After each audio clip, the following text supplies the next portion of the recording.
Okay, good. You can tell that the silence, right? People knew it was time to get ready. We have one or two guests that will be joining us, one or two more parents. Hopefully they're on their way, but we value your time and we want to respect your time, so we do want to get started for a very important meeting here in Tomball ISD. So first of all, I want to very much say welcome. Welcome to this meeting. It's an important meeting.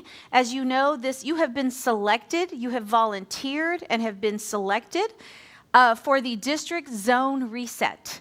Just for discussion, so that you know, there was a lot of interest, probably more interest, but at times we all get a plethora of emails, and sometimes if you don't get to something right away, it can get away from you perhaps, and that may have been what happened. But we did have 208 people respond. I actually think if we put it out today, perhaps even more would have been interested for very few coveted seats. So you were selected to represent your campus, your community, your district.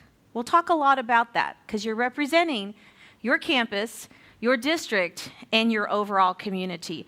So again, welcome. We are so glad to have you here. Thank you for taking the time to be here and spending some time with us today. I was able to talk to most of you as you arrived, but not every single person.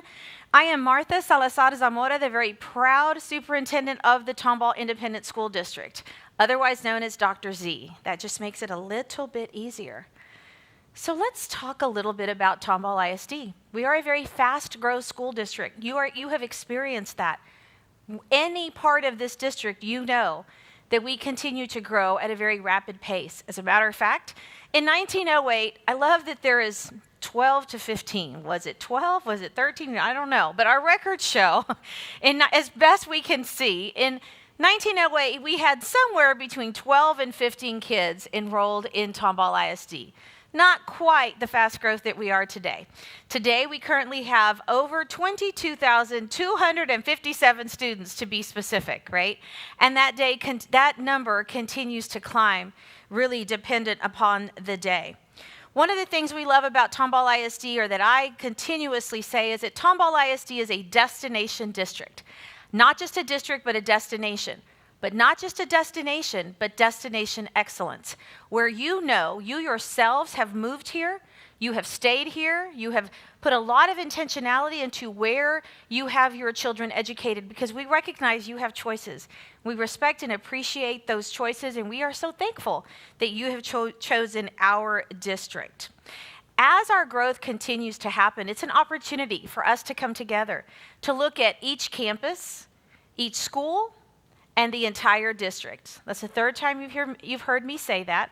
Again, with intentionality, because again, it's human nature to initially get something and look at, how does this affect my bubble, my world, my place, my home, north, south, east, west? Then how does it involve the community as a whole? And so we'll have a lot of conversations about community. Let's talk about the committee and why we're here. I will tell you, and I meant to find out the year. Somebody here may know, but the district has already gone through probably the highest, the most intensive pain point, growing pain, and that's when any district grows from one high school to two. That's so hard because suddenly the pride of Texas, right? The red has to bleed into another color, and then we have the amazing blue, right? And so people who have only worn red, they bleed red, suddenly are blue, and they're so proud of blue. But the beauty is that, as history will show us, it is a little bit easier to go to another color as you grow. We've already had that first pain point, but I understand they call growing pains for a reason. Growing sometimes is hard, and when you grow fast, it's sometimes difficult because we haven't been able to fully accept the large volume of students. And why are we having to do this? And what if we, I want you to know we're going to have very candid, very crucial conversations about things that we can and can't do.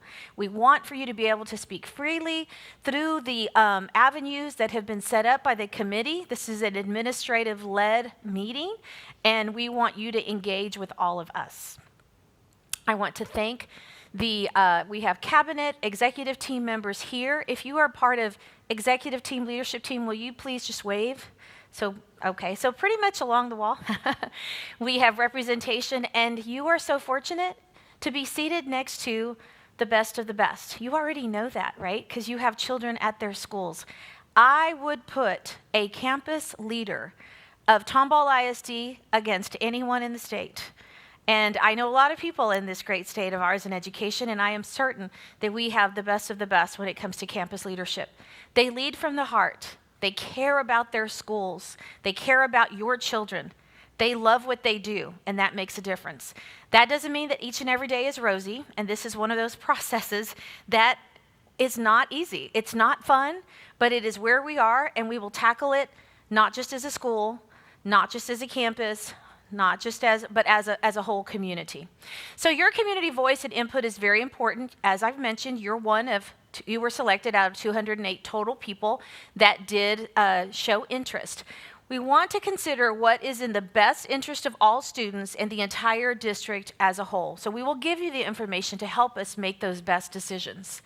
In addition to this committee, we have put in place a very robust process for all parents to provide feedback, because as you well know, people may have asked you to share information, or maybe were unhappy that they weren't selected. I think everybody understood and was respectful about that, but ultimately we have to keep it contained so that we can really move forward the work. We have a pretty aggressive timeline. It's not too fast, but it's not terribly slow.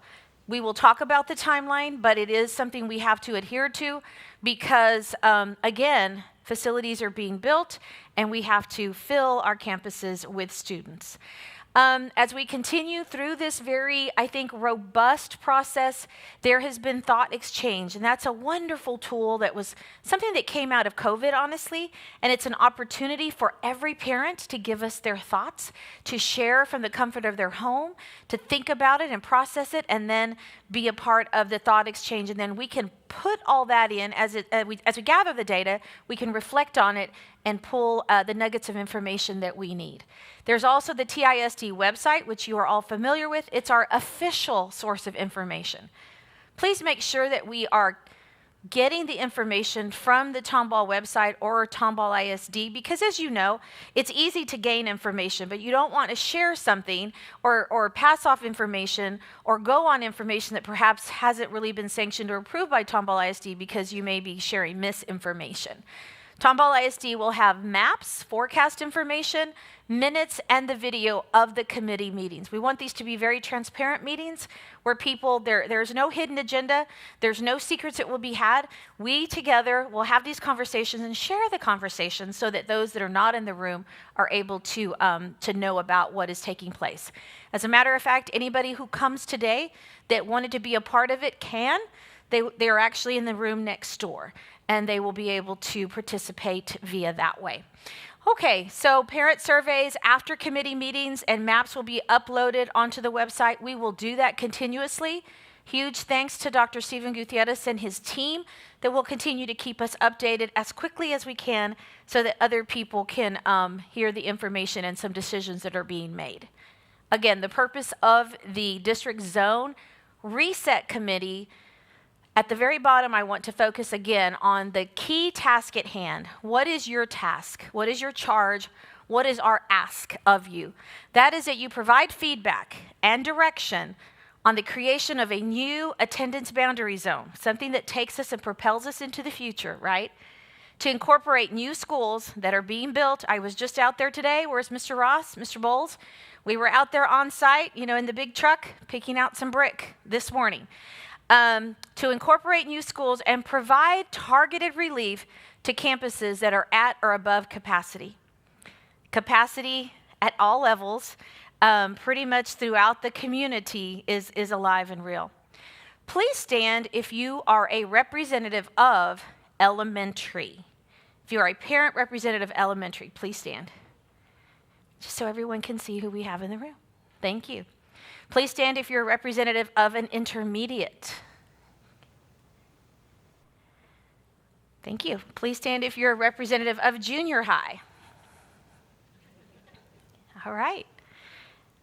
High school. Please stand. Thank you.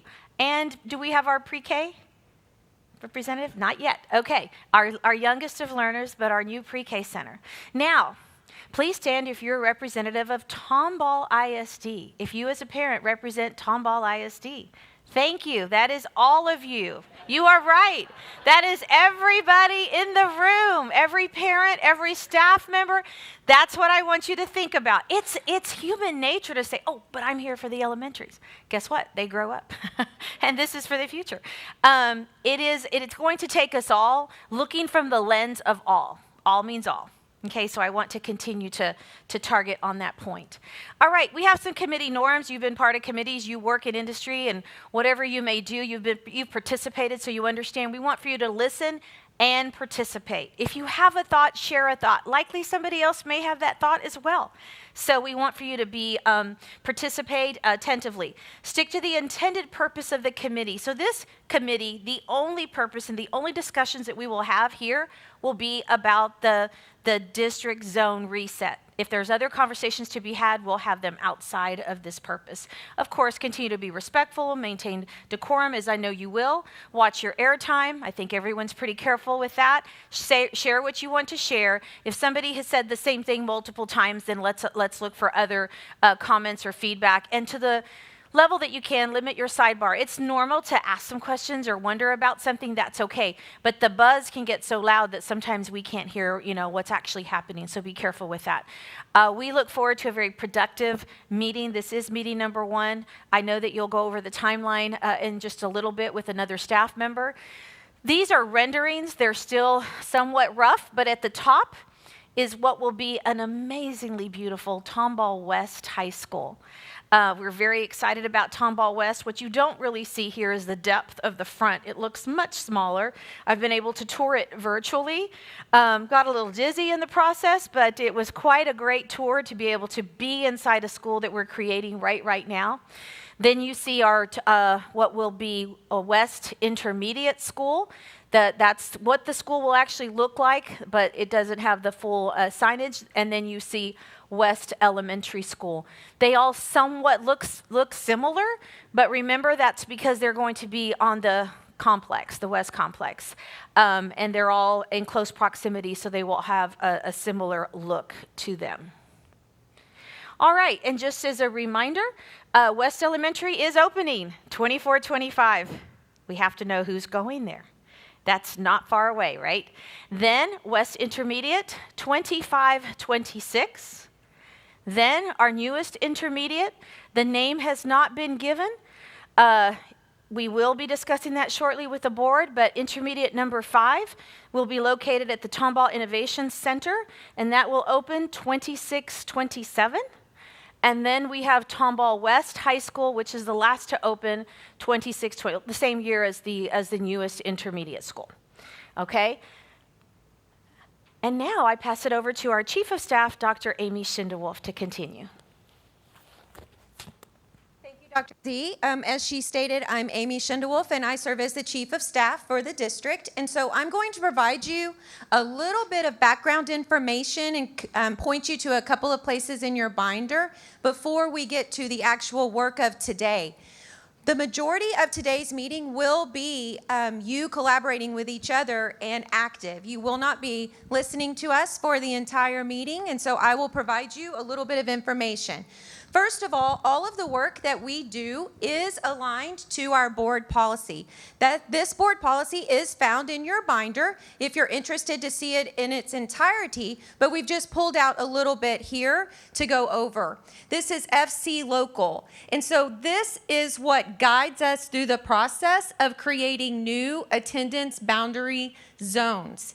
The important thing to note about this policy is that it provides flexibility to the district. And so dependent upon what type of zoning we are doing and where we are in the time frame of, is this just needed to be a little bit of an adjustment for a school, or the scope of this process, which is looking at attendance zones across the district and for the opening of 4 new schools, that gives us the flexibility to really make this a more robust process.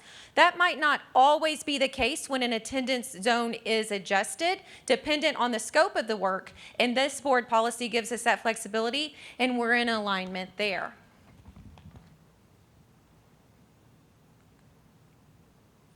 Embedded in that policy, you will see 12 bullets if you look at that. We've grouped them into saying these 6 things because these are the guideposts or guiding principles that we as a committee work within to create those zones.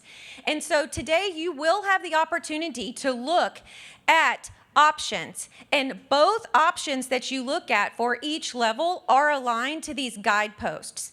We use these very closely to make sure that whatever we present as an option falls within these guideposts. So we look at the family and student impact. We consider that impact that changing attendance zones will have on families. Optimize the space that we have, not only in the new school, but in all the schools that we have across the district, which currently we have 23 campuses.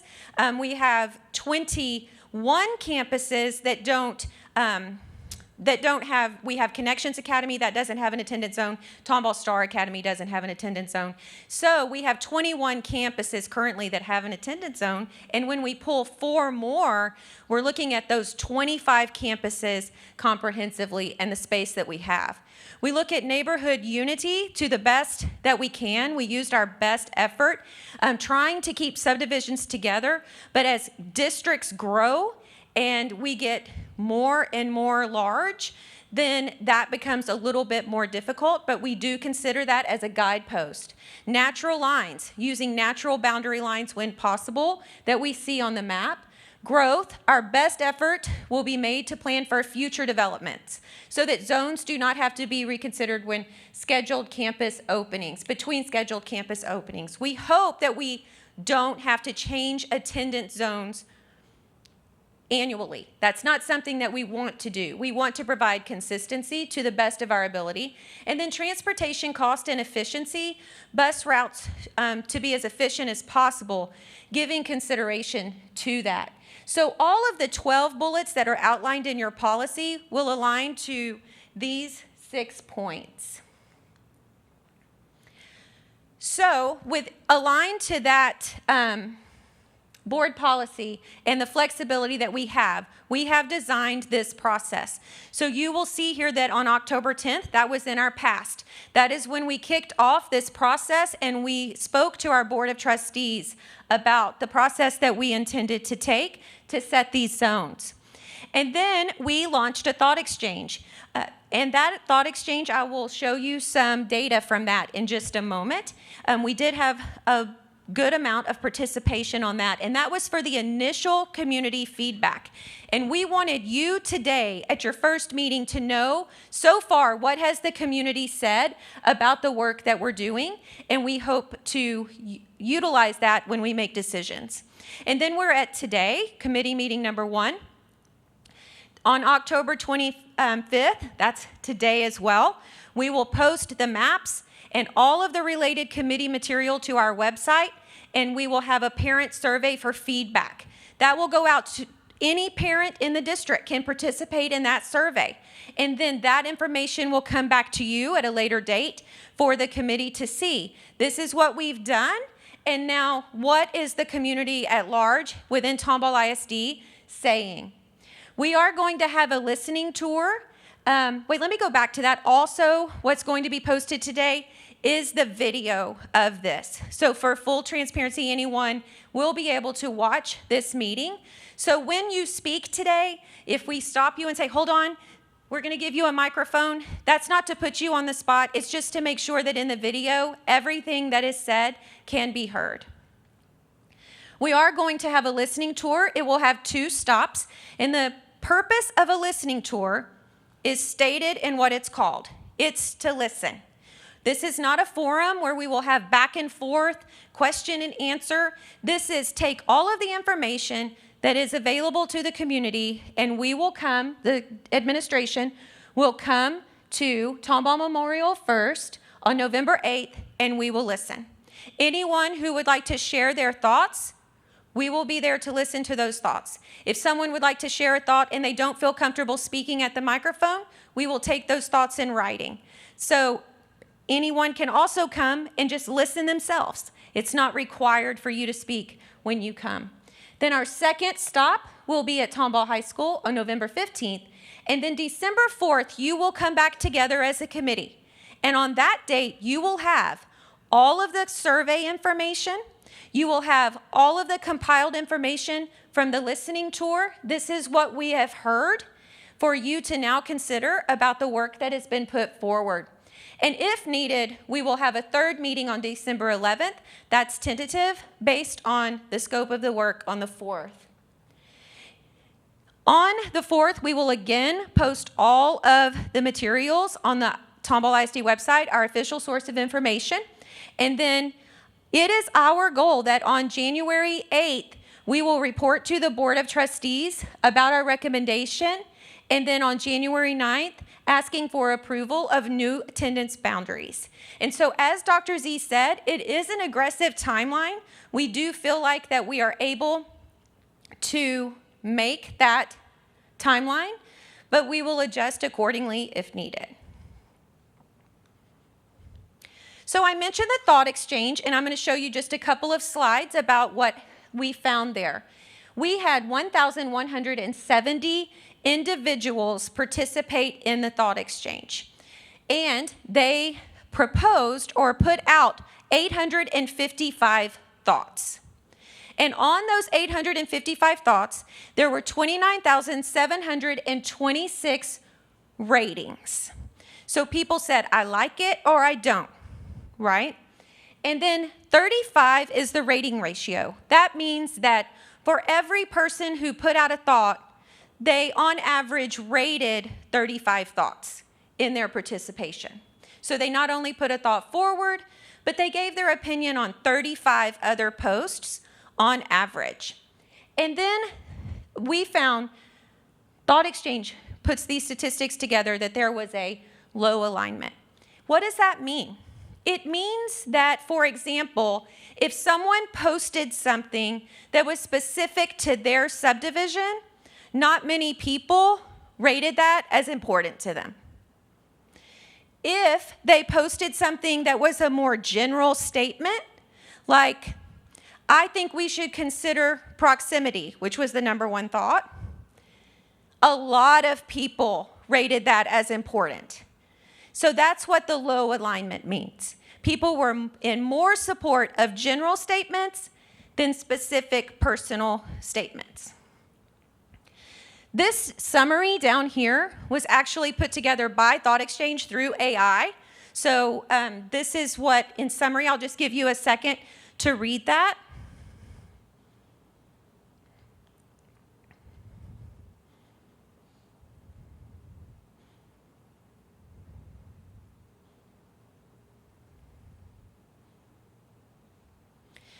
So this summarizes a lot of the thoughts that were put forward, and you'll see things that pull out of that, such as shouldn't have to drive past a closer school. That speaks to the proximity. It talks about priority of bus routes, school times, traffic flow, all of those things that you'll see when you go to this word map. And if you know how word maps work, the larger the word, the more importance it was placed on in the rating. And so you can see this. The biggest word in the middle is proximity. That means that was the number one thought that was rated as high and important for us to consider when we put together the maps. And then you can see if you go down to the smallest word, that would be the one that was the least important by all of the ratings. And so you can see how that all goes together. Okay, and now I'm going to call up Dr. Gutierrez. Thank you, Dr. Schindewolf. Hello, everybody. My name is Stephen Gutierrez. I serve as the Chief Operating Officer, and part of my responsibilities as Chief Operating Officer is to help oversee this process and work with the team, work with the committee. And so thank you all for your participation on this important committee. Before I get started, I also want to acknowledge key members that have helped refine these plans, starter plans that we're going to look at. And so I want to introduce our transportation team. Our Director of Transportation is Sandy Dillman. And we also have Danielle Fair and Carrie Rutland that are key supervisors in our routing department. And so when we look at one of our guideposts as far as transportation efficiency, they're key in that. One of the things that I also know, if it works for buses, It'll work for parents as far as the transportation line. So we try to keep those clean and aligned and easy routes for parents as they're traveling. So those are some of the thoughts that go behind that, in addition to the thought exchange and all the input that you'll provide. To talk about a demographic review, that's going to be the basis of the information that we're going to use to look at the maps, forecasted information. And so Tomball ISD partners with a third party, Zonda Education, to provide this data, projecting where the growth is. They're knowing when there is a new subdivision, like just right outside here, you probably drove past Ellerden, and so that pops up on the map, how many students are going to come from that neighborhood to populate nearby schools. And so Tomball ISD partners with Zonda Education.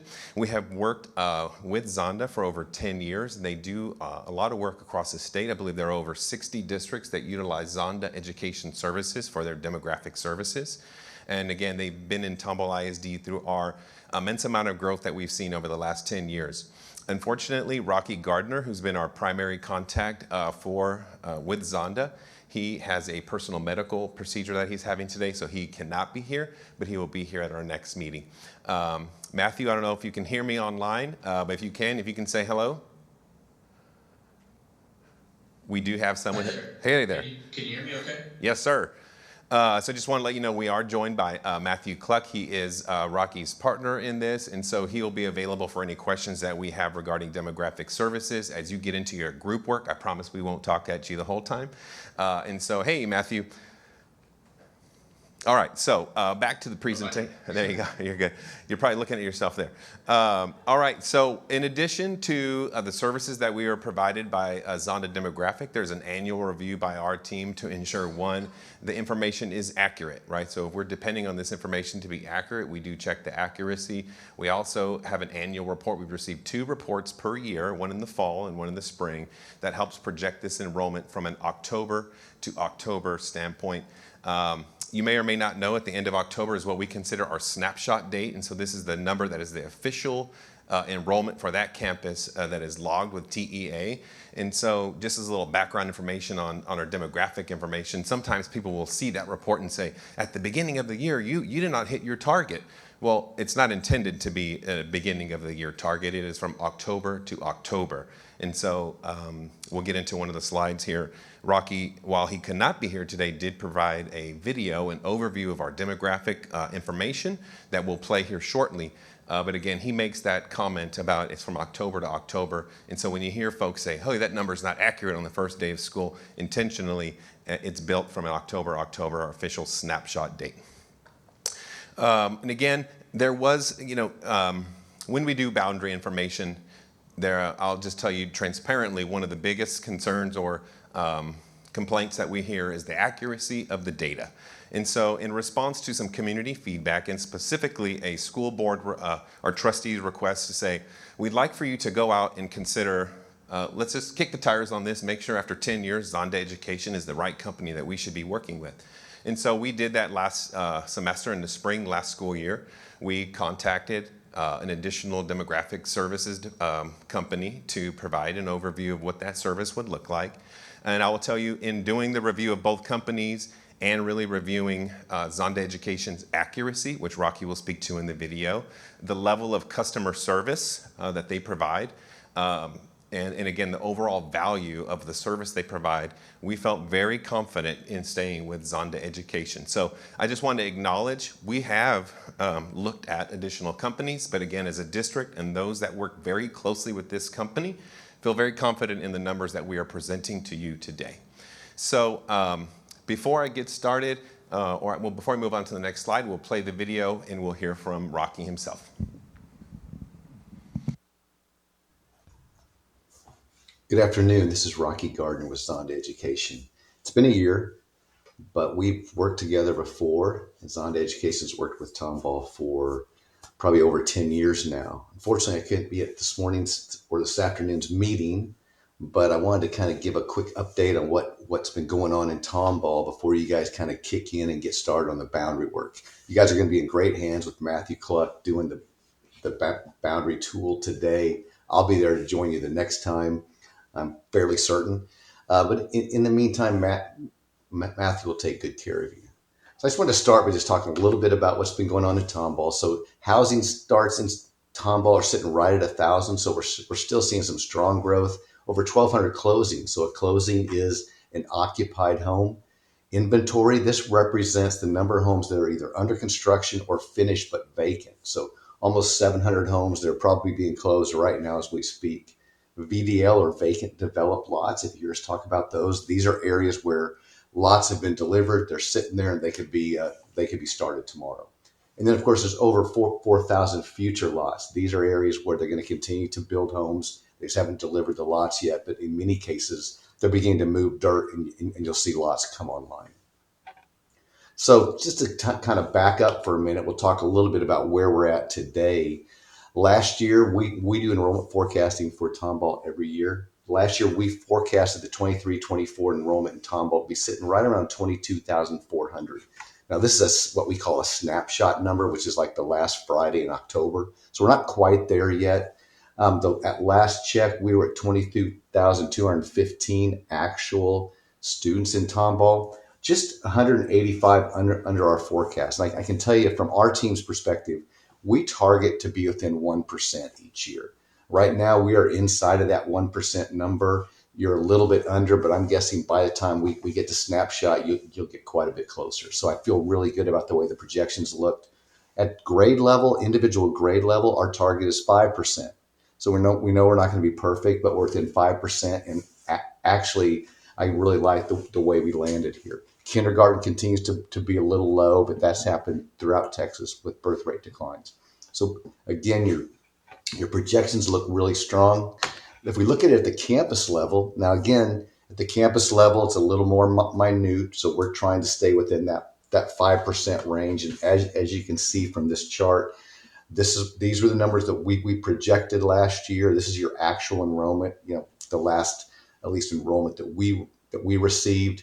Your elementary, we're at 1%. We have one campus, Lakewood Elementary is the only one that came in, more than 5% outside of our tolerance. They had a really small kindergarten class this year and a pretty large class that exited, which has caused that number to be off a little bit. You can see at the intermediate, at the junior highs, we're really tight. And again, at the high schools, we've been pretty tight too. So I'm pretty excited about moving forward because the trends are looking really pretty good right now in Tomball as far as what we're seeing.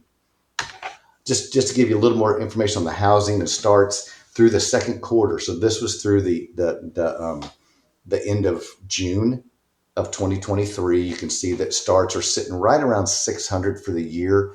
So we're probably trending right where we were last year. We might come in a little higher, like 1,200 starts.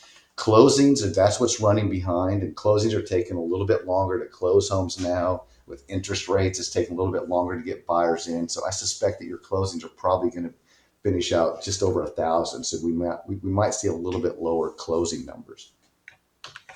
If we look at where activities happen, nothing should surprise anyone in the room. I'm sure many of you live in some of these fast growth areas or you're driving through them every day. But you can see some of the strongest activity continues to be in Grand Oaks, Decker Prairie.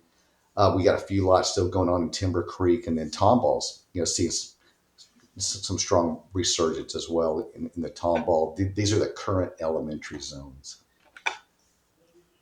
Where's activity happening? This is just a quick map for you to look at. So we've got over 40 actively building subdivisions within Tomball ISD, 10 future subdivisions. So these yellow areas are where there's future subdivisions. You can see a little bit up here. Some of these futures are actually within some of the current actively building ones. Over 300 lots were delivered each of the last 2 quarters. So that's 300 during the first quarter, 300 during the second quarter. What I mean by lot deliveries are more vacant developed lots. So we're still continuing to see growth. And that's got what I want to kind of emphasize as you get into this boundary planning. We need to populate these schools, but we also need to populate it in a way that we leave room for future growth. So what I've done here is provide a forecast for the next 10 years. Again, this is based on this year's enrollment.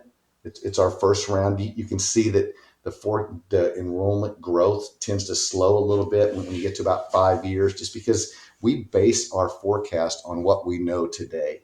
Now, there's plenty of vacant land in Tomball, so there's likely going to be some other developments that pop up and those will get added. So, when you get beyond that 5-year number, the trend could change, and it changes fast. We will get information as best we can, and we get it to the district. But just keep in mind, if you see a sign pop up on a lot that says that they're going to build homes, that it's typically 2 years from the time they start moving dirt until that first house is built. So we do have some time to plan. When we look at the campus projections, I wanted to explain one thing before you guys get going with the boundary work and Matthew starts drawing plans. In order to do plans the way we need to do them this year, keeping in mind that the area out in the northeast part of the district is going to be changing, is going to become KG through fourth. So we're going to have one grade configuration for the whole district. We have to kind of fool our software. So we have to forecast the Creekside Forest, Creekside Elementary, and Timber Creek Elementary as if they are K4 today. So we took their K4 students today and summarized them, and we've had to push their 5th grade students to an intermediate campus in order for our software to be able to build and forecast based on a K4 grade configuration. So we realize that there's more than 572 and 776 at these campuses, but right now that's what their K4 number is. And this forecast represents what it would look like with K4.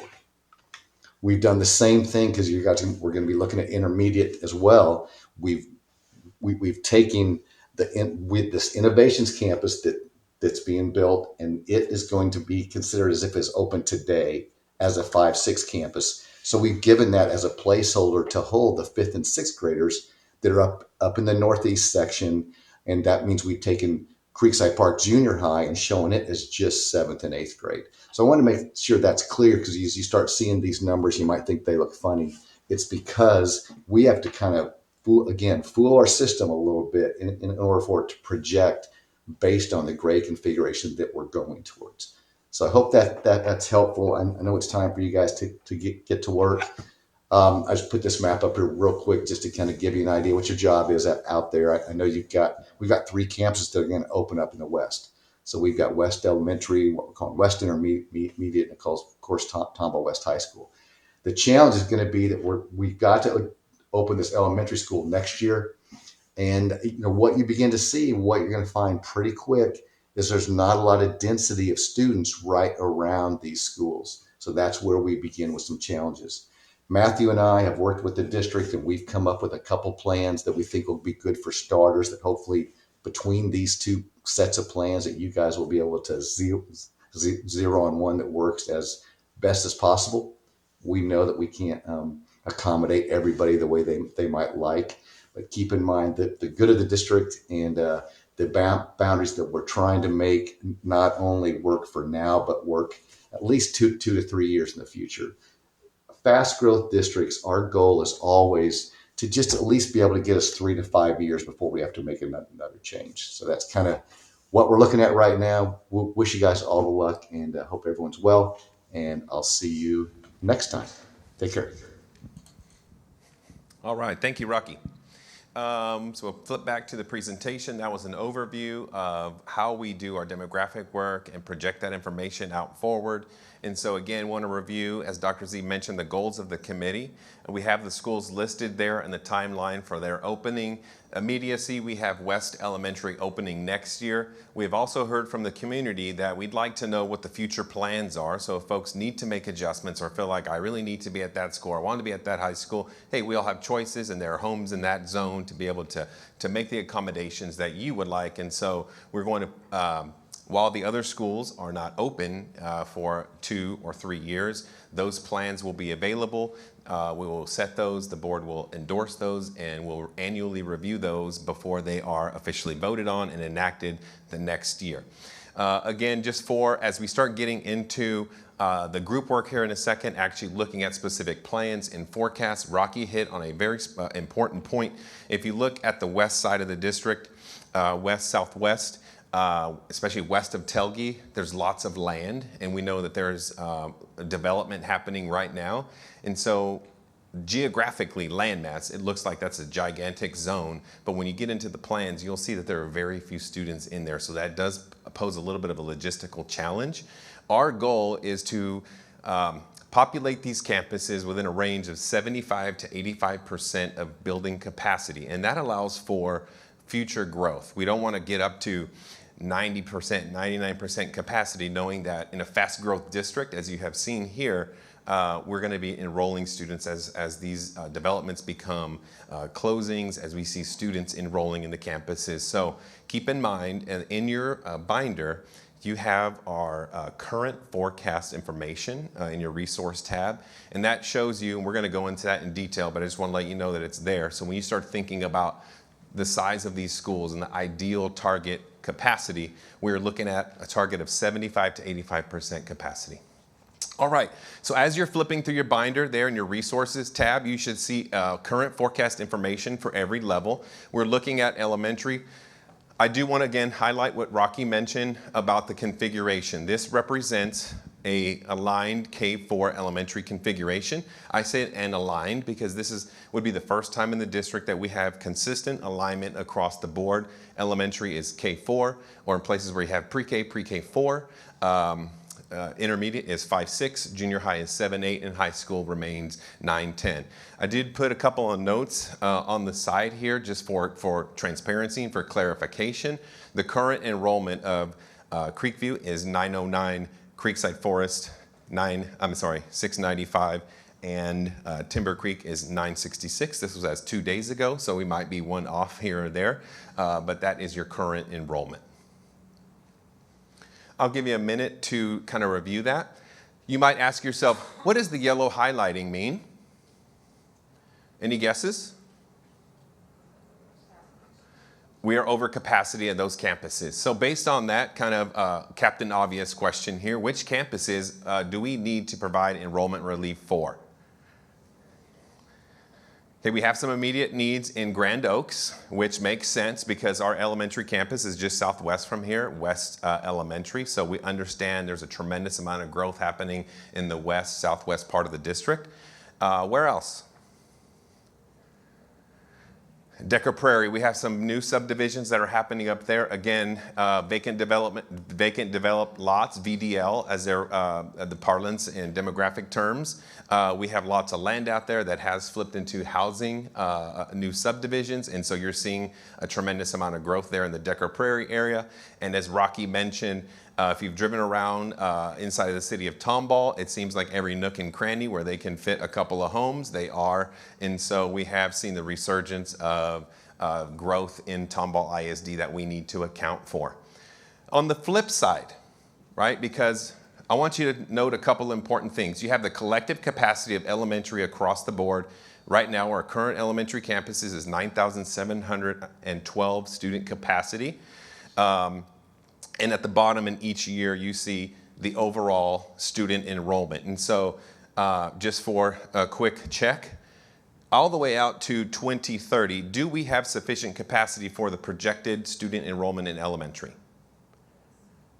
Yes, but we have some capacity issues at certain campuses. So what do you think that means for us now and in the future?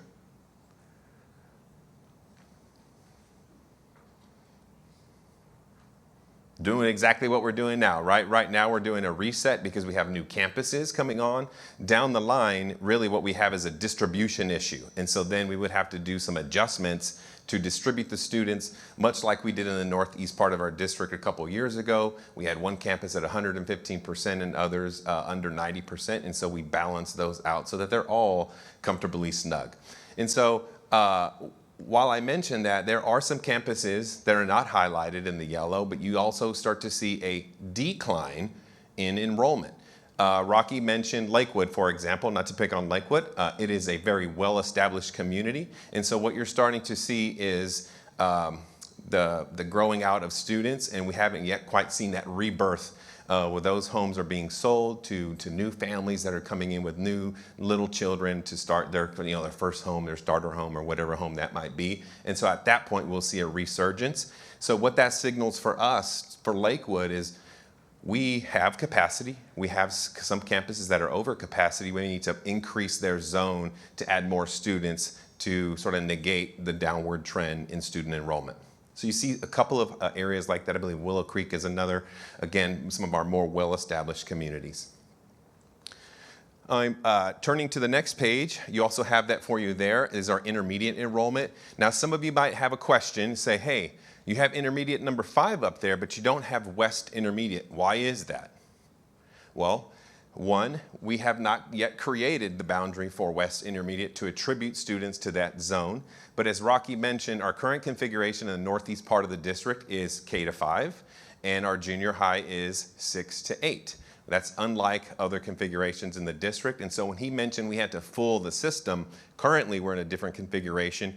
We've already moved forward towards a reconfiguration, a reconfiguration of our alignment, our school levels.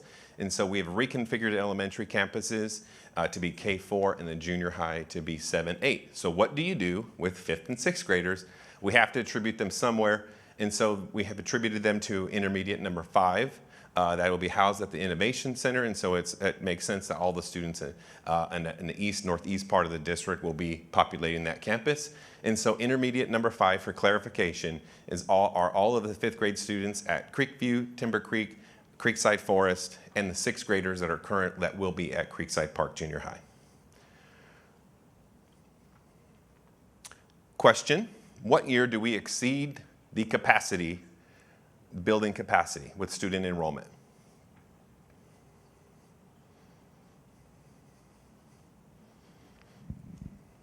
Pretty soon, right? 24, 25, we're there, right? And so you also see Tomball Intermediate, all of the growth that's happening in the west, southwest part of the district. You see that growth populating that campus. And so this really does signal the need for another intermediate campus. We need West Intermediate to solve this problem. You may also be wondering, hey, why don't you have a capacity listed for intermediate number 5? As Dr. Z mentioned, we haven't quite yet designed that campus. We're in the early stages of designing. So based on what we're seeing with the growth trend, we will build and design that campus to meet the population that we decide that needs to be in that campus to provide relief for the other campuses. So if we were just to go taking a look historically, obviously we'd be in the 900 range. We'd most likely be looking at over 1,000 capacity there. Unofficial, this is just looking at the numbers and what we're looking at here. This is our junior high current or forecasted enrollment for what is coming. Again, the same growth that you're seeing at Tomball Elementary in Grand Oaks and some of these other places is going to roll up and feed into Tomball Junior High. And so you're seeing an increased enrollment there for the growth that's happening out west, southwest of the district, and also the northwest part of our district. This is a a 7-8 junior high configuration. You might be wondering what the current enrollment is at Creekside Park Junior High as it stands today as a 6 through 8, and that enrollment is there. If you in your mind are trying to project out what that looks like in the coming years, add about 500 students per year to know why we also need to provide growth to Creekside Park in addition to the 3 elementary campuses in the northeast part of Tomball ISD. Okay, lastly, and then I'll open up for a couple of questions before we put you to for the task at hand of getting to some group work and working together in the plans. And so we'll get all those things ready for distribution here in a minute. But we have our high school plan, and again, tremendous amount of growth is going to roll up into our campuses, and so we have capacity issues, which again signals the need for our 3rd comprehensive high school, 4th overall, and that will be Tomball West High School opening in 26-27. Just a note there for your transparency and for your knowledge as you are building these plans. We open our high schools with 9th and 10th grade only, and there is a roll-up every single year, and so we will not hit full grade configuration until the school year 28-29, where we'll have a full senior class, so freshmen through 9 through 12. Because we're doing that, unfortunately, the system, we can't only attribute 9th and 10th, and so you'll see all of the forecast data and the plans that you're going to see are going to attribute all students 9th through 12 in that grade configuration, that plan. So for us, just consider about 50 to 60% of that number is going to be your 9th and 10th graders. So you're really looking at 40% being redistributed to Tomball High School and to Tomball Memorial.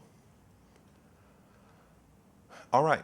Any questions before we move on to draft starter plans on how to read these maps or how to read this forecast information?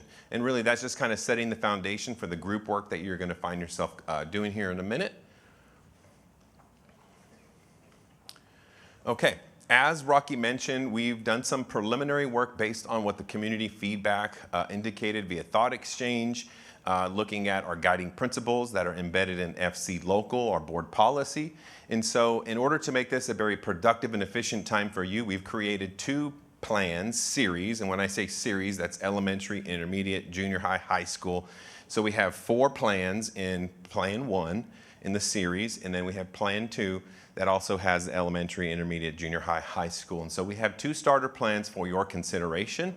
And again, this is a starting point. This certainly is why we're having this meeting, to provide you parents, principals, opportunity to provide feedback. And we're going to do that in a structured way so that you inform us, so that when we come back to our next committee meeting on December 4th, and in between that, our listening tours on the 8th and 15th of November, that we're able to update this information and present new information to the committee during our listening tour.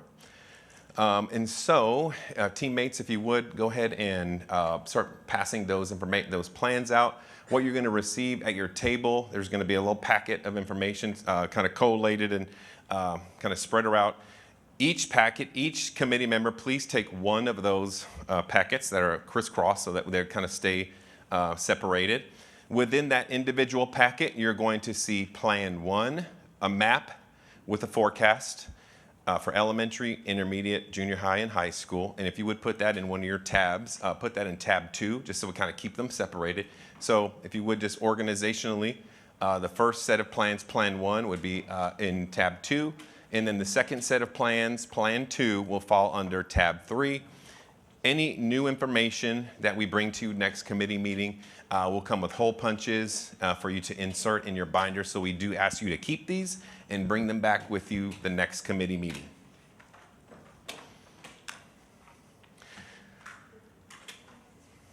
So just for clarification, everyone should have 4 maps and 4 forecast enrollments for Plan 1. So that's 8 total documents. Plan 2 will be the same, as you should see 8 total documents for Plan 2.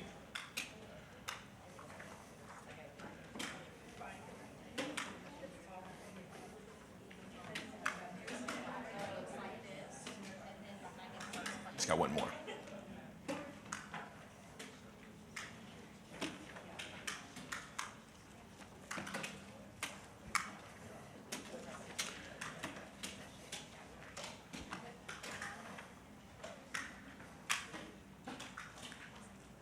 And once you have everything organized, if you would just look up and I'd see the whites of your eyes, know that I can move on.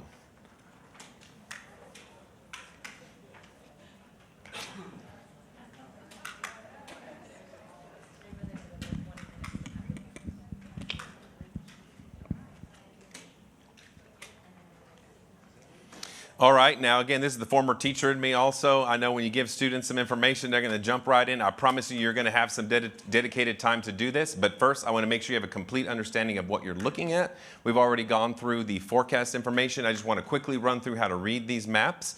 And so if you take a look at the map here, first of all, everything is watermarked draft. Nothing is finalized until we have all of our committee meetings, our listening tours, we have the parent surveys, and ultimately until we have board approval, hopefully in January. So all of these are watermarked draft.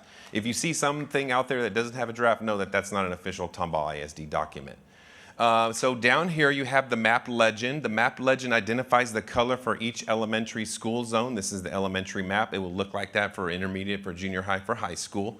There's a dark red line that shows the current school boundaries as they exist today. Then you're going to see a light red line that shows what we call a planning area. And within that planning area is a number, and that is a number of how many students attend that school. Now, for sake of printing, I could only do an 8.5 or whatever the size of a real page is. When we get to group work, we're going to have giant size maps so you really get to see the detail of the maps. But I just wanted to make sure that you had your own individual map. So I do apologize if you can't read the exact street names, but you can see what that looks like in consideration to our current boundary maps. All right, to identify areas that we have potentially moved to a new zone, what you would want to look for is that color for the school outside of its current attendance boundaries. And I have shown some lines here to tell you 3 examples. And then just note there are more than 3 changes that we made throughout the zones. I've only highlighted these as an example. So there are many more adjustments. But here you go. You see, this is Creekside Forest. This is the current Creekside Forest boundary. Notice there is this tan color indicating Creekside Forest has exceeded its current boundary. This is just a plan. This is just a draft. This is not a final. And you see the same thing here. This is the Decker Prairie zone, and you see Rose Hill creeping into the Decker Prairie zone. The same thing with Canyon Point and Willow Creek. All right. Any questions on how to read the map or forecast information before I turn it over to Dr. Schindewolf to kick us off for some group work? Awesome. I know there was a lot of information, and now you're going to dig into that. And so thank you so much for your active participation. Thank you.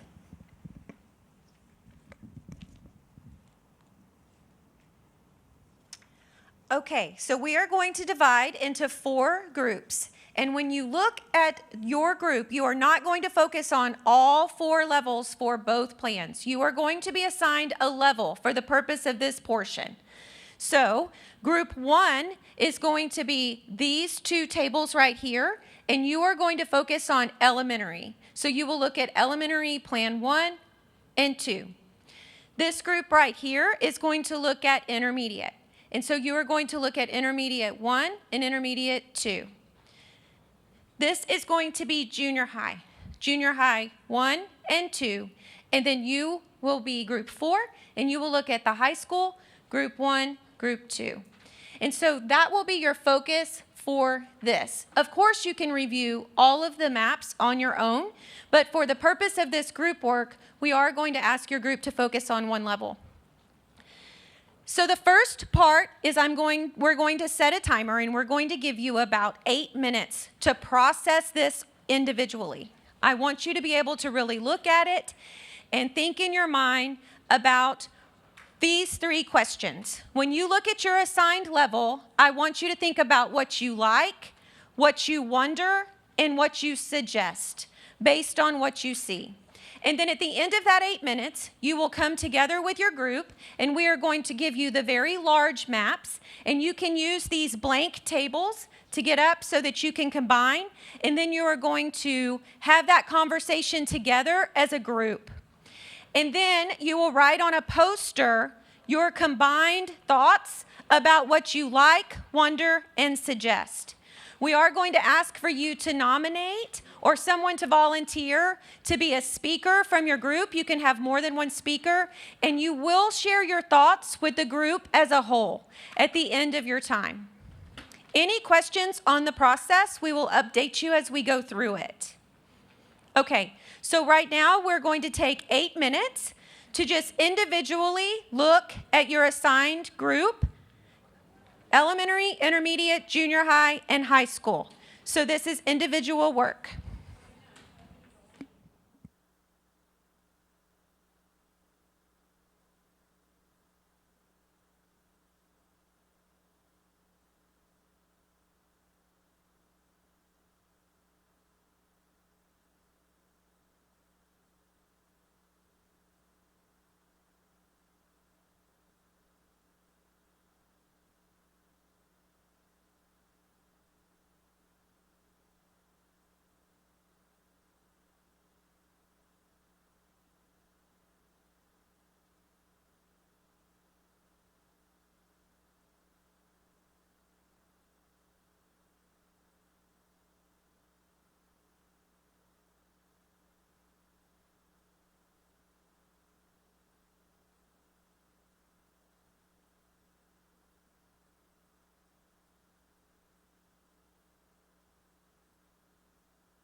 Okay. Okay, many of the Is this on? Thank you. Okay, many of the tables have already transitioned to group work. And so let's go ahead and do that. You're going to work with your entire group, so 2 tables together, and you have 3 sheets of poster paper. One poster paper will be where you write the things that you like, another one will be what you wonder, and another one will be what you suggest. And so I'm going to give you about 15 minutes to work as a group, and then we will come back together. We will be rotating around if you have questions.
As you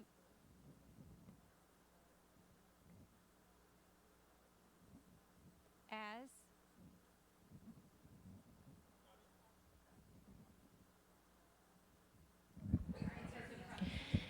As you're working with your group, if you think, well, I have a suggestion, I want to suggest a change to one of these plans, work within the prompts. That's available to you. So you can put what you like, you can put what you wonder, which would be a question, or I suggest. That would be your feedback for per plan.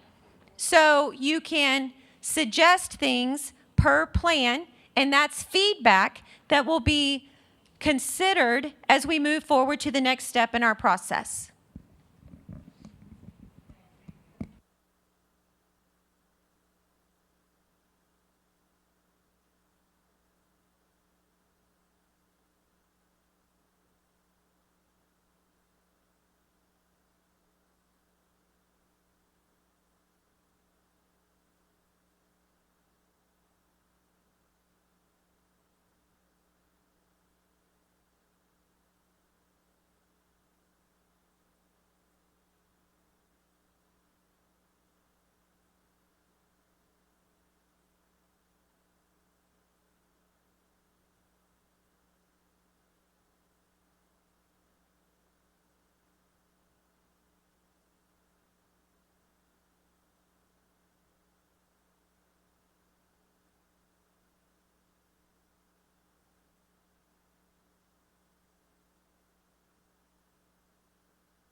If you have not already, we are going to ask you to get some notes down on your paper to summarize your thoughts to the 3 prompts.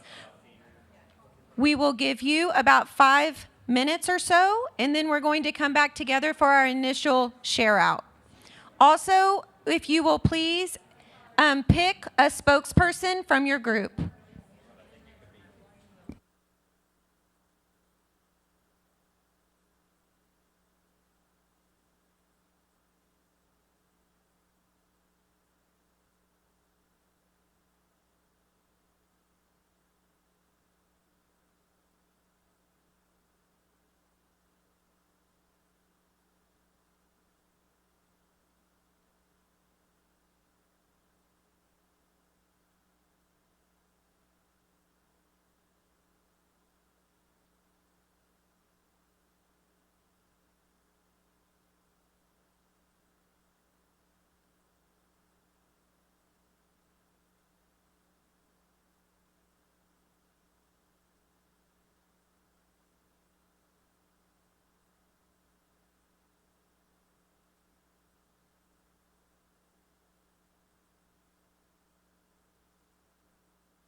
Okay, as you finalize your thoughts, you can find your way back to your original seat.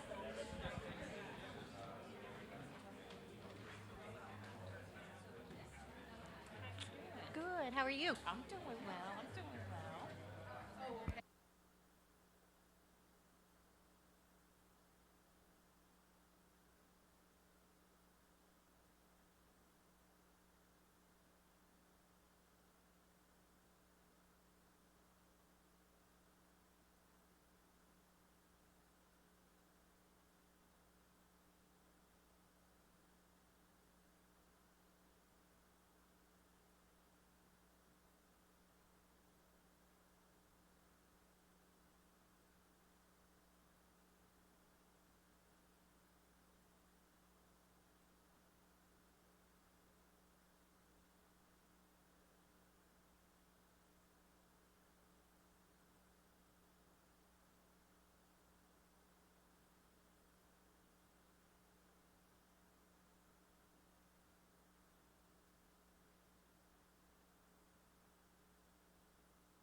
Okay, for the sake of time, we want to honor your time, and we know that this is just the initial thought. We're going to ask for you to wrap this up and return to your seats. Thank you for being so engaged in the conversation.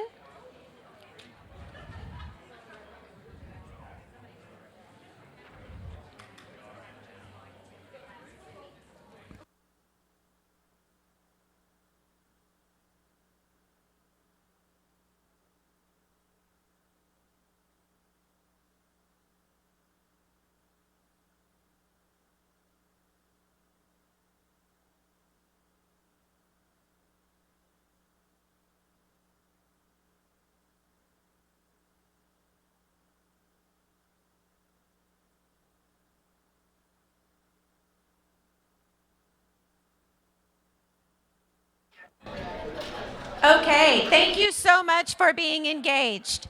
I can promise you that this is just the first look. It's a very complicated process, and so you were focused on one level to provide that feedback, just that initial feedback. We are going to ask your spokesperson or spokespersons to come up and share, and we are going to ask you to come to the front and to bring your posters, and you will use a microphone so that those watching the video will be able to hear your thoughts. Also, I wanted to let you know that you might be thinking, well, I have a lot more to say about this than I had the time for, and that is to be expected. And so you will have the opportunity in future committee meetings. You also have the opportunity, although you were randomly selected from your application to be on the committee, you have the opportunity as committee members to also participate in the surveys, to continue to get your voice out if you have more specific information. You also have the opportunity to participate in the listening tours. If you have other information that you feel like you want to share, your participation is not just limited to this. However, as a committee member, you will have the responsibility of listening to all of the information that is shared across the district when it comes to making these decisions and making the recommendations. So we are going to go in order, and we're going to start with Group 1, which is the elementary. So if I could have the spokesperson or spokespersons come up. If he is the spokesperson, if we could have someone hold the poster for him. Thank you. Okay, great. And then if you could just say your name and then go through your posters. I'm Alessio Basta, and I'm representing the Creekside Forest Elementary School and also the elementary project.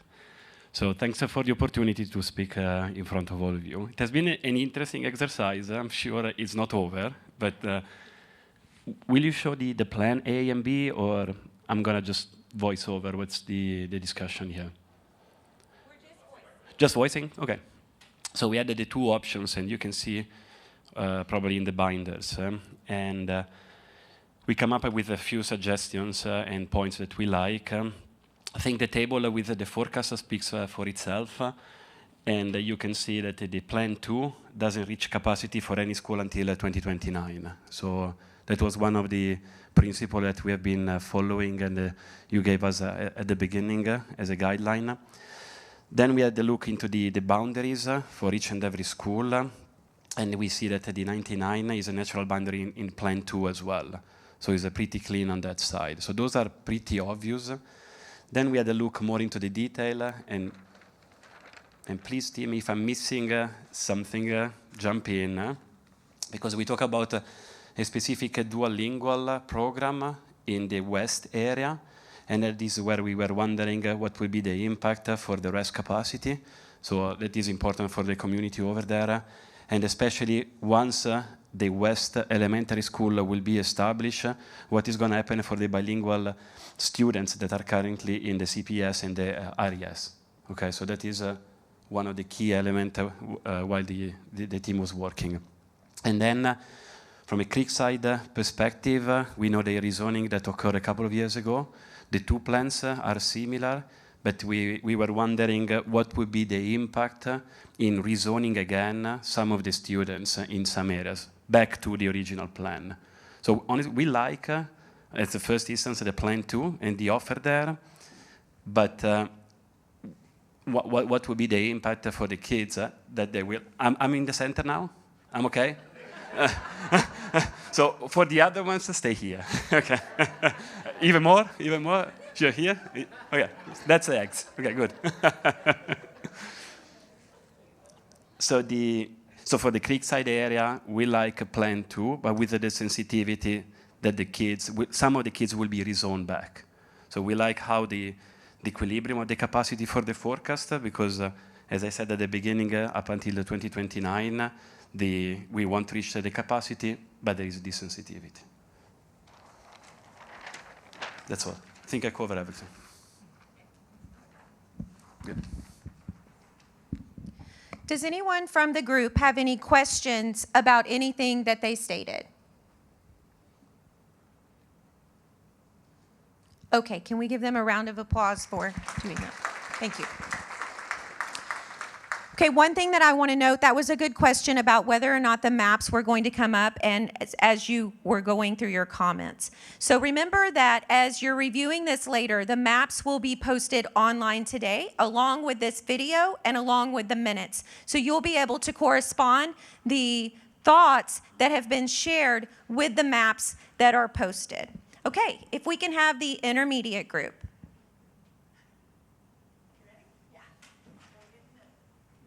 Stand in the middle and then state your name. Right in the middle. Hi, Celeste Berger, and I am representing Decker Prairie Elementary.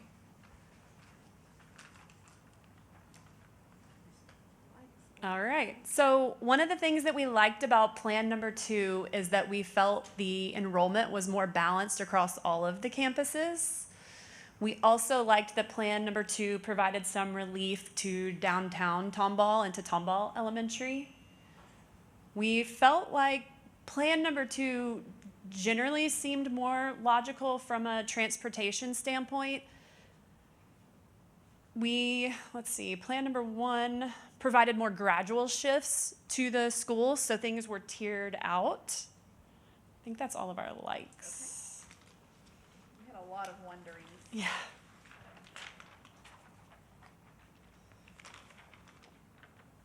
So on Plan number 2, we had a lot of questions on the travel time, and there was one potential pocket on the southwest corner that was possibly passing another intermediate school, and we wondered about that.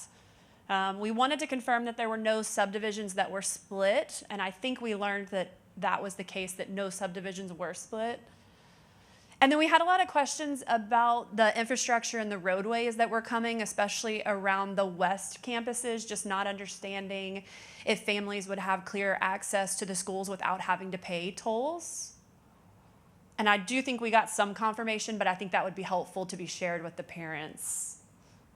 I think that's all of this one.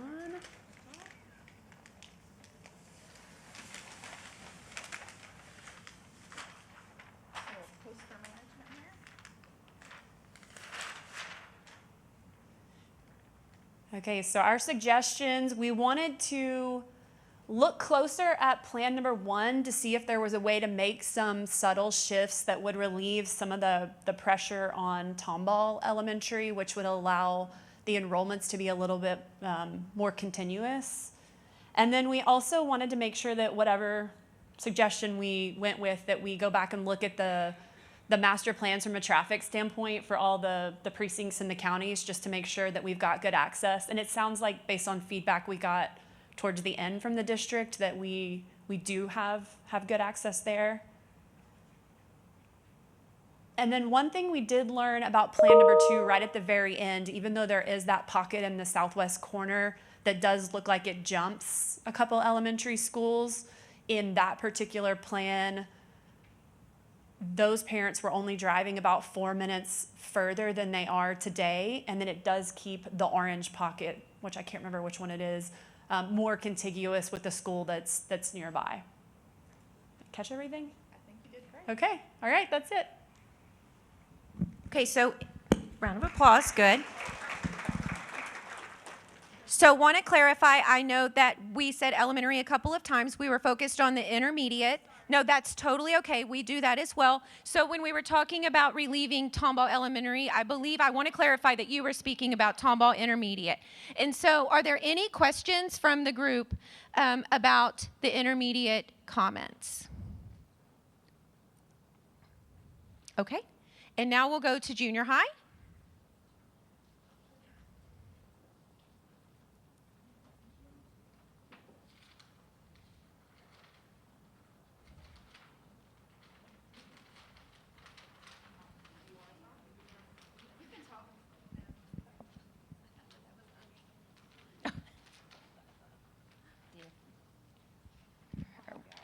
Are we on the red X?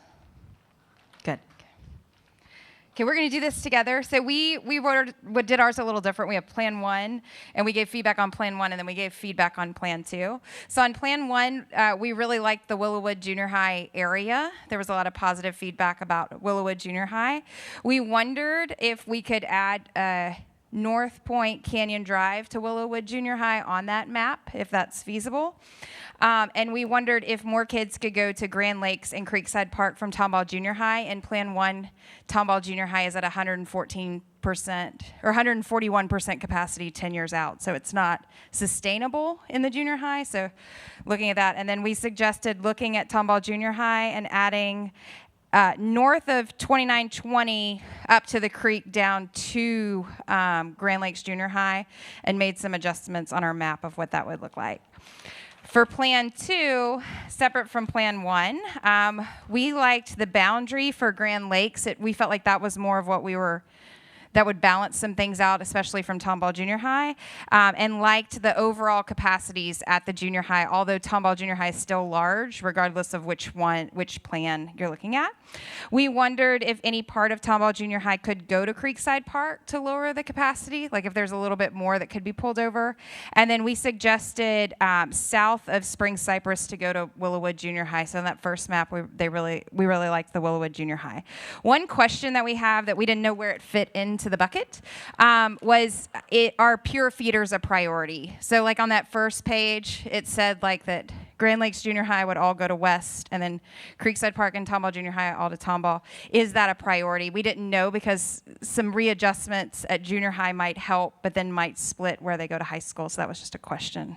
Did I miss anything? Oh, you got it. Thank you. There you go. Any questions for the junior high group?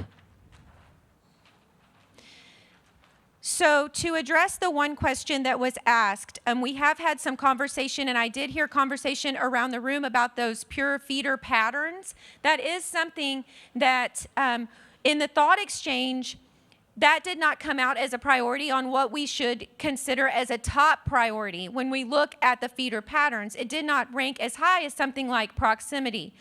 That doesn't mean that necessarily that won't happen. I'm just right now, that's the information that we have. Also, when you look mathematically at 3 comprehensive high schools and 5 intermediate schools, and the number of junior highs to elementary, it does become, as districts become fast growth and continue to grow and grow and grow, it does become very difficult and quite rare for there to be pure feeder patterns from K to 12. And what a pure feeder pattern means, if you're not with me, is that let's say that I am in pre-K or kindergarten and I go to a school that's has the mascot of a cougar, that I would remain a cougar from kindergarten to 12th grade. That probably is going to be very difficult to maintain when all schools are built out, but that's not a decision, of course, that has been made, and that'll come out of this process. And our last group, high school.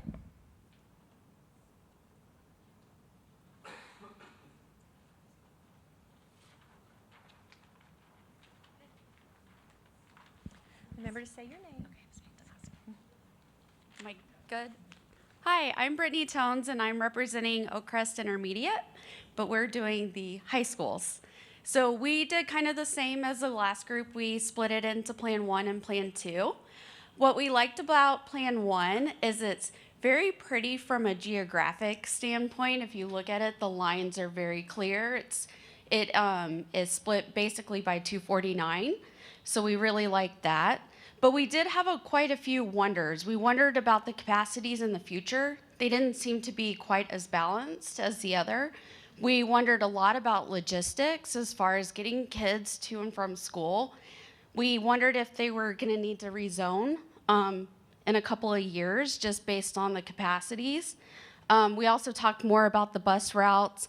And then we had the opposite wonder that the last group just had. We weren't sure how it was going to impact lower levels of grade levels. So what we suggested is that we look at Plan 2 instead. So what we liked about Plan 2 is it was more evenly distributed from a capacity standpoint, so the deltas were not as high. The bus route efficiency, there seemed to be less impacts, even though it may look like it's a little bit further as far as the major routes that you can go. It seemed to be very efficient. There were different car rider options, so it wouldn't just help with the bus routes. It was spatially ideal, so if you look at it on the map, the way the distribution of where the roads and the neighborhoods are seemed to be very ideal. It does allow for a safety consideration in some of the areas that have floodings. There were better exit routes as far as the way that was planned. And it allows for easier rezoning in the future. We felt that with both plans, at some point we probably are going to have to rezone, but it seemed like it would be easier to do it under this plan. We did still have some more questions about how we're impacting the lower grade levels. So if there was going to be rezoning based on the intermediate and the, what's the next level? Junior high, thank you.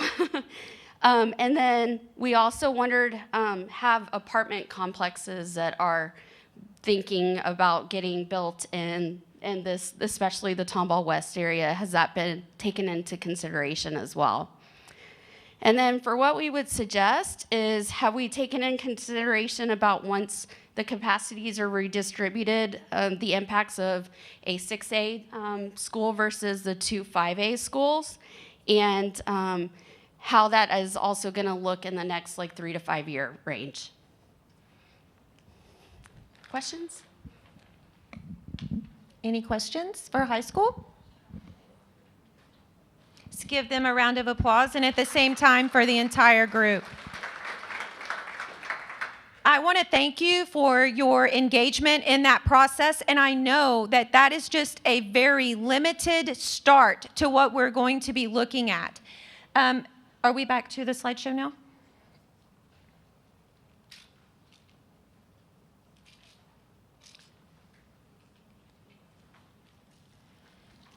So before Dr. Z comes up to close us out on this first meeting, I do want to talk just a little bit about the closing out the group work. So between now and our next meeting on December 4th, as members of the committee, we are asking you to do some homework. And that homework is to really dig in to the information that you are given, to look in the maps. Instead of just focusing on that one level, really look at it as a whole. Look at the information that is going to be posted online. We are going to ask for you to only use the official information that is put out by the district in order to study this information. We're going to ask for you to look at the maps that are posted. We are also going to be starting with the questions that were asked today and the other questions that come out at our listening tours and all of those, we will be adding to a frequently asked question portion of our website. And so continue to look at that for additional information as we work through this process, just for you to be as educated as possible on the whole comprehensive zone reset, so that when we come back on the 4th, we're able to provide you additional information that we've gotten at the listening tour and also at from our survey, and you'll be able to have that comprehensive look at all of the information as we move forward. So Dr. Z? Okay, so once again, thank you. I'll take the clicker real quick. Thank you again for your time, for your attention, for your engagement. It's important. So there's a little bit of homework. We're in education, of course. We've assigned you a little bit of homework. We hope that you take the time to look at the materials. All the materials used today, again, all of the information, everything, as we stated earlier, will be posted online so that even if a parent really wanted to be here but wasn't selected, they too can feel somewhat a part of the process. And sometimes it's good if you just have to reflect back, right? It's like your notes, your mental notes, or the actual written down information. We just want to make sure that people are sharing and learning from the official and credible information. Not that we live in a day and age where not credible information would be shared, but just in case, we want to make sure that that does not happen in this case. All parent feedback of the survey will be available to all parents via the Home Access Center, which you're all very familiar with, and so this will allow for further community input. This is a community process. It affects the entire community, and so you, again, are the selected few, and we're glad that you're here.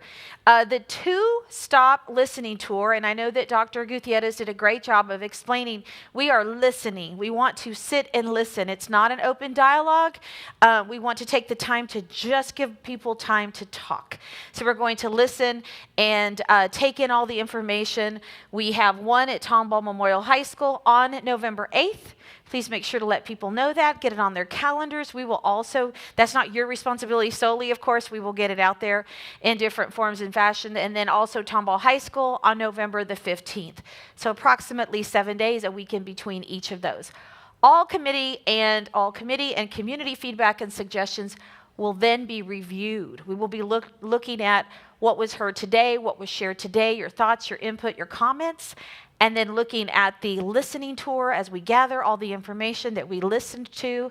We will share all of that with our demographers for potential adjustments. That's how we come up with the best plan for the whole community, right? Taking in that feedback, learning from it, and making adjustments. The next committee meeting will be held here. This is the Tomball Event Center on Monday, December 4th. If you'll take out your phones and mark your calendar, I know you're busy. We very much hope that you can be here. It's at 1. We value your time. We appreciate you being here, so we'll definitely try to keep to the time in which we did today so that you continue to come back. That is actually our final meeting, am I correct?